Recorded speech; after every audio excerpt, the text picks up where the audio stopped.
keabsahan saya sebagai Perdana Menteri ditentukan oleh sokongan majoriti ahli-ahli parlimen. Namun malangnya, dalam keadaan saya dan rakan-rakan dalam kabinet berhempas pulas menguruskan pandemik, beberapa ahli parlimen telah menarik sokongan kepada saya. Ini menimbulkan keraguan tentang keabsahan saya sebagai Perdana Menteri dan kedudukan Kerajaan Perikatan Nasional sebagai kerajaan yang memerintah.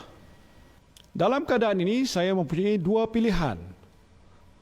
Menurut Perlembagaan Persekutuan, saya boleh memohon perkenan ke bawah duli Yang Maha Mulia Seri Paduka Baginda Yang di-Pertuan Agong untuk membubarkan parlimen dan mengadakan pilihan raya atau meletak jawatan. Pilihan saya yang paling mudah ialah meletak jawatan. Jika saya mengambil keputusan ini, maka selesailah urusan saya dan terserahlah kepada kebijaksanaan ke bawah duli Yang Maha Mulia Seri Paduka Baginda Yang di-Pertuan Agong untuk memilih Perdana Menteri yang baru. Menurut perkara 43.2 Perlembagaan Persekutuan, ke bawah duli Yang Maha Mulia Tuanku boleh melantik seorang Perdana Menteri dari kalangan ahli Dewan Rakyat yang pada hematnya mungkin mendapat kepercayaan majoriti ahli Dewan Rakyat. Saya patuh pada perlembagaan dan akan mengambil jalan yang terhormat untuk menyelesaikan kemelut politik yang sedang berlaku ini. Namun, sehingga saat ini, saya ulangi, sehingga saat ini tiada seorang pun ahli Dewan Rakyat lain yang dapat membuktikan dia mendapat sokongan majoriti ahli Dewan Rakyat untuk membolehkan ke bawah duli Yang Maha Mulia Seri Paduka Baginda Yang di-Pertuan Agong melantik Perdana Menteri yang baru. Jika saya meletak jawatan pada masa ini, saudara-saudari sekalian, bukan saya seorang saja yang berhenti untuk menjadi Perdana Menteri. Menurut Perlembagaan Persekutuan, saya hendaklah meletak jawatan seluruh anggota Jemaah Menteri. Ini bermakna Kerajaan Perikatan Nasional yang mentadbir negara pada masa itu akan jatuh. Saya memikirkan dalam keadaan tiada seorang pun ahli Dewan Rakyat lain yang mendapat sokongan majoriti pada masa ini, Perdana Menteri yang baru tidak boleh dilantik menurut perlembagaan.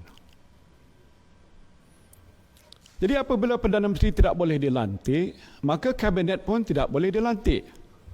Dan kerajaan baru tidak dapat dibentuk. Apa akan jadi kepada negara kita? Sekiranya krisis politik ini berlarutan dan kerajaan baru tidak dapat dibentuk dalam kadar yang segera, kerajaan mana yang akan memastikan, sebagai contoh, program vaksinasi berjalan lancar mengikut jadual? Sedangkan tempoh 2 bulan akan datang adalah amat genting. Jika semua perancangan kerajaan dapat dilaksanakan seperti yang dijadualkan, kita akan mencapai imuniti kelompok pada bulan Oktober, insya-Allah. Sekiranya terganggu dengan kemelut politik yang tidak berkesudahan dan kerajaan yang sah tidak dapat dibentuk, maka sasaran imuniti kelompok tidak akan dapat dicapai dan nyawa rakyat akan terus berada dalam bahaya. Justru saya telah pun merundingi rakan-rakan saya di dalam kabinet dan pimpinan parti-parti dalam Kerajaan Perikatan Nasional untuk membuat keputusan yang terbaik demi rakyat dan negara. Bukan untuk kepentingan pribadi saya ataupun rakan-rakan yang lain.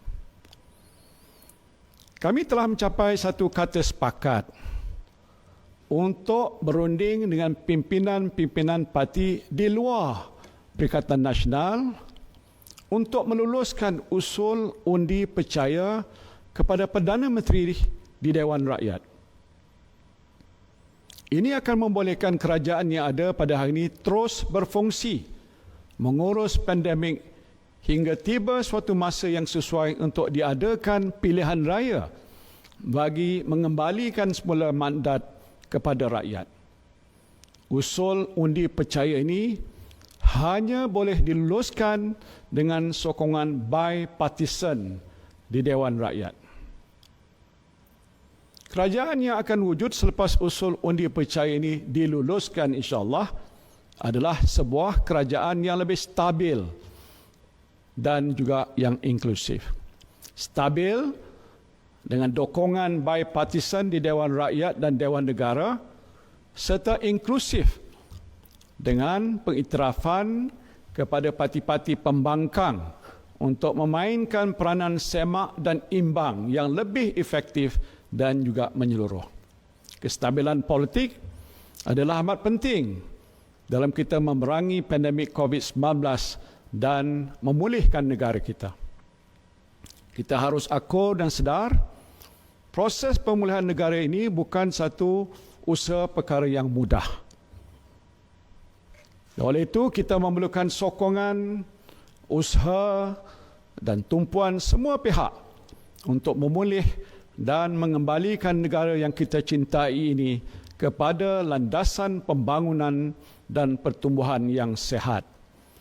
Apabila kita tidak dapat menstabilkan politik negara untuk membantu proses pemulihan, yang menanggung sengsara dan beban ini adalah saudara-saudari rakyat jelata.